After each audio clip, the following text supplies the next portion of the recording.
मुसलमानों को किसी ने बता दिया है कि इस धरती का सबसे पहला पुरुष आदम और पहली स्त्री हव्वा है तथा संसार के सभी मानव जाति उन्हीं आदम और हव्वा की संतानें हैं।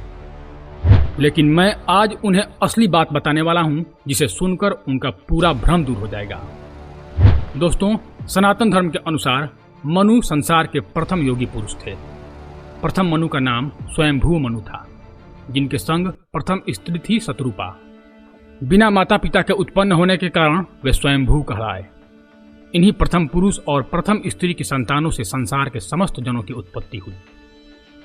आप पूरे विश्व के किसी भी प्राचीनतम सभ्यता जैसे सिंधु घाटी, मेरू, ग्रीस, ससानी इत्यादि किसी के भी बारे में पढ़ लीजिए। हर प्राचीन सभ्यता में मूर्ति पूजा होता था। लोग जल, अग्नि, सूर्य इन देवताओं का पूजा करते थे। मतलब पूरा विश्व सनातनी ही था, सब प्रकृति के उपासक थे। लेकिन जो मूर्ख ये तर्क देते हैं कि पूरा विश्व पहले से ही अल्लाह को मानता था, वे कन्वर्टेड लोग यदि उनके दादाजी जीवित हैं तो उनका इतिहास अच्छी तरह से पूछ लें कि पहले वे किसकी पूजा करते थे और फिर बाद में चंद रुपयों के चक्कर में या डर के मारे मुसलमान और ईसाई क्यों बन गए।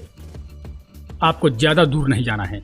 मैं पाकिस्तान देश के निर्माता जिन्हें कहा जाता है उन कायदे आजम मोहम्मद अली जिन्ना का पूरा कहानी आपको बताऊंगा कि उनके पिताजी हिंदू से मुसलमान क्यों बन गए थे। आखिर क्या दुख हुआ कि इतना पवित्र धर्म छोड़कर घूट घूट कर जीने वाले धर्म को मानना पड़ा जिन्ना के पिताजी को। जिन्ना एक हिंदू थे। ये खबर उन जाहिलों के मुंह पर तगड़ा तमाचा होगा जो कहते हैं कि पूरा विश्व अल्लाह को मानता था।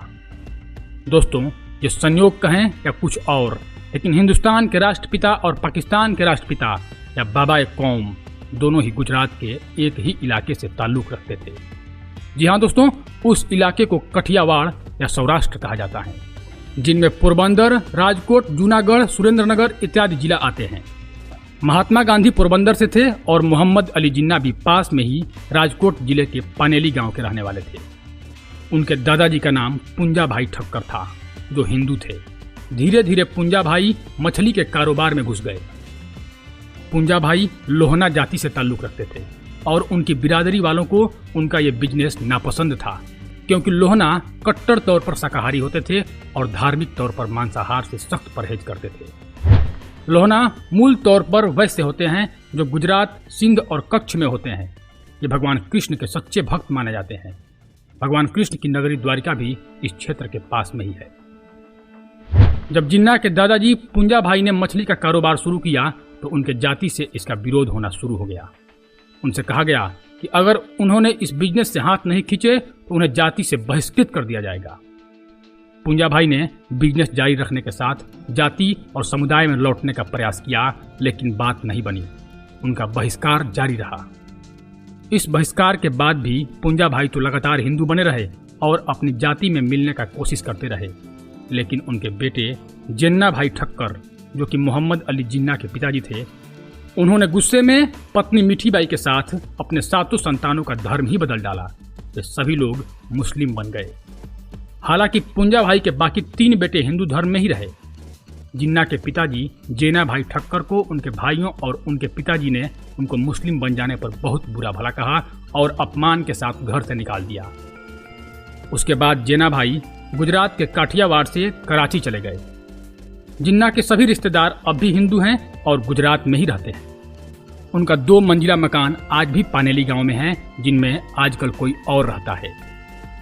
जिन्ना की मातृभाषा गुजराती थी। काठियावाड़ से मुस्लिम बहुल सिंध में बसने के बाद जिन्ना और उनके भाई बहनों का मुस्लिम नामकरण हुआ। जिन्ना की तालीम अलग अलग स्कूलों में हुई और बाद में वे वकील बन गए तथा दादा भाई नौरोजी को अपना राजनीतिक गुरु मानने लगे।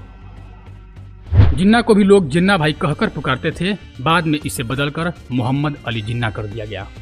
लेकिन आपको तो पता ही है कि जितने भी जाति और धर्म से बेदखल लोग होते हैं वे दूसरे धर्म में जाकर कट्टर बन जाते हैं, क्योंकि उन्हें नए धर्म में अपना निष्ठा साबित करना होता है और पुराने वाले जाति या धर्म से बदला लेने के आग में वे जलते रहते हैं। इसीलिए जिन्ना ने अपने राजनीतिक लालसा में हिंदुस्तान के 2 टुकड़े करवा दिए, जिस वजह से बंटवारे के समय लाखों लोगों को विस्थापित होना पड़ा और हजारों लोगों को जान से हाथ धोना पड़ा। मोहम्मद अली जिन्ना ने धर्म के आधार पर पाकिस्तान को हिंदुस्तान से अलग किया और पाकिस्तान मुस्लिम देश बन गया। लेकिन बहुत अफसोस की बात है कि हिंदुस्तान सेकुलर ही रह गया, जबकि इसे भी हिंदू राष्ट्र ही घोषित करना चाहिए था। उसके बाद जिन्ना ने मुस्लिम नहीं बल्कि पारसी लड़की रत्ती से शादी की। इस पर काफी बवाल भी हुआ था। इन दोनों से उन्हें एक बेटी हुई जिसका नाम था दीना।